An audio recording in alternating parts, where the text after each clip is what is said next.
My name is Russell. I'm the Communications Officer for ER24. So not everyone would present with the same signs and symptoms when it comes to COVID-19. Some of the minor signs and symptoms when it comes to COVID-19 could be general aches and pains. You would have headache, diarrhea, conjunctivitis, discoloration in the hands and feet. These are some of the minor ones which not everyone may present. The most common are generally your tiredness, your fever, and a dry cough. It is very important to practice social distancing at home. It may not be very easy to do it, but it is still very important. We recommend to everyone that when you get at home, make sure you still sanitize and try to maintain as great a distance from people as humanly possible. Don't have friends over and don't have extended family over.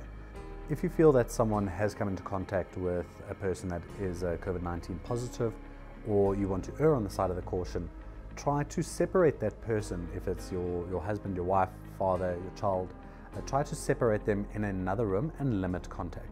So if you can have this person stay in another room, make sure you wash their clothes regularly, disinfect all surfaces, and you would have to have food and obviously water brought in and out of that room.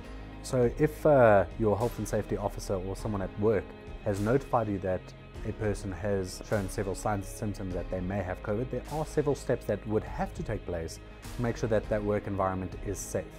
This includes sanitizing the area. There are several companies out there that can assist in fogging and sanitizing even large areas such as office parks, warehouses and things like that. A lot of companies are also keeping contacts of when people enter their business, so you will be screened. Some companies include having temperatures taken, sanitizing as you step into the building, making sure that you wear a mask at all times. These little steps can mitigate the amount of risk of contacting or contracting COVID-19. Now, South Africa is obviously a very diverse country, and we have areas from low risk to high risk.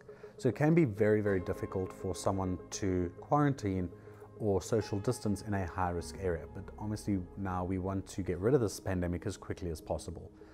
So if you are in a high risk area, make sure to limit your contact with anyone and everyone as much as possible. If you can quarantine yourself in your room or your home for the minimum amount of time, please do so. Now with sanitizing, a lot of people forget to sanitize other smaller items which we may handle on a day-to-day basis, especially several times during the day. This can include your keys, your wallet, as well as your phone. So remember, when disinfecting the phone, also remember to remove the cover. Make sure that you disinfect the cover as well as the phone. If you don't have any disinfectants, make sure to use soapy water on the cover and let it dry.